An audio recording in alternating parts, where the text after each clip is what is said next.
Hello Rebels, I hope that you're having a great day.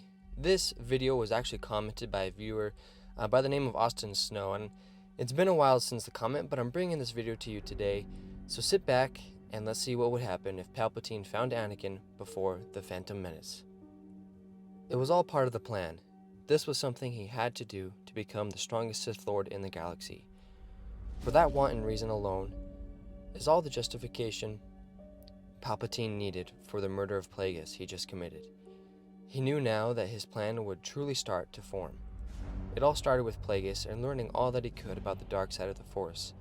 His next step was to get rid of his master, and then get an apprentice of his own so that he could continue his work in the shadows while his apprentice did his bidding in the light. Now that the first couple of steps of his plan were complete, it's now time to execute the next. He had to think back to his adventures with his master because he knew that he couldn't find just any apprentice.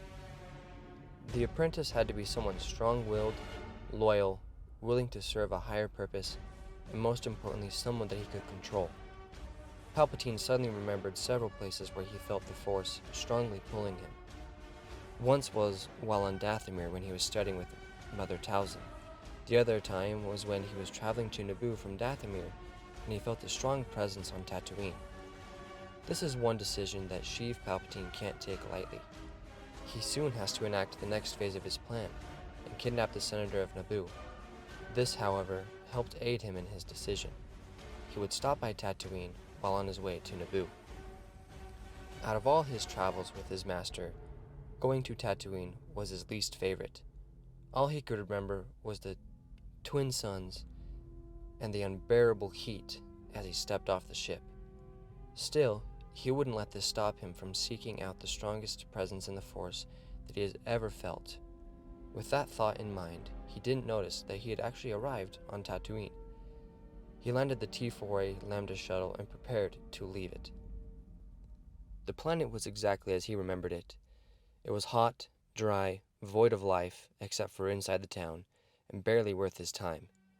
He often wondered why his master brought him here.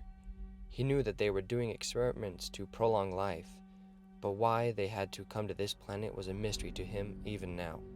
Palpatine made his way into town, following the guidance of the dark side.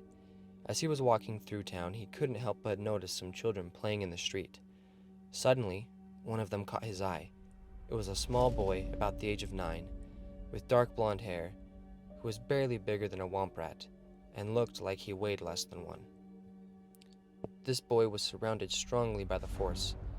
This is who he was supposed to find and take under his wing. Palpatine followed the boy to see where he went. He saw the boy go into a shop that was owned by a Toydarian named Watto. Palpatine waited for the boy to go home before he made his move to confront Watto about the boy and what he's doing there for the Toydarian. It was nearly dark before the boy went home after finishing his work for the day. Now was Palpatine's chance to speak with the Toydarian about the boy. He found Watto in the back, closing down his shop for the day. Suddenly, everything went dark, and Palpatine blacked out and didn't realize where he was when he actually came to. All he could remember was going into the shop to talk with Watto about buying the boy from his service, and if Watto didn't want to sell the boy, to actually coerce him into giving the boy over to him. Now, he was in the middle of the desert on the outskirts of town, staring at a small home he didn't even recognize.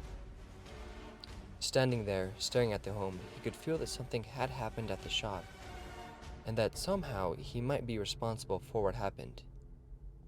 Suddenly, he got the urge and the notion from the Force to look down at his robes, and as he looked down at his robes, he noticed that the bottom of his robes were actually stained with what appeared to be a liquid resembling blood.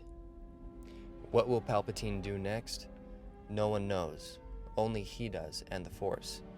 Stay tuned for the next video, and check this playlist out if you guys want to see more what ifs. Thank you for watching. Hope you all have a great day, and may the Force be with you, always.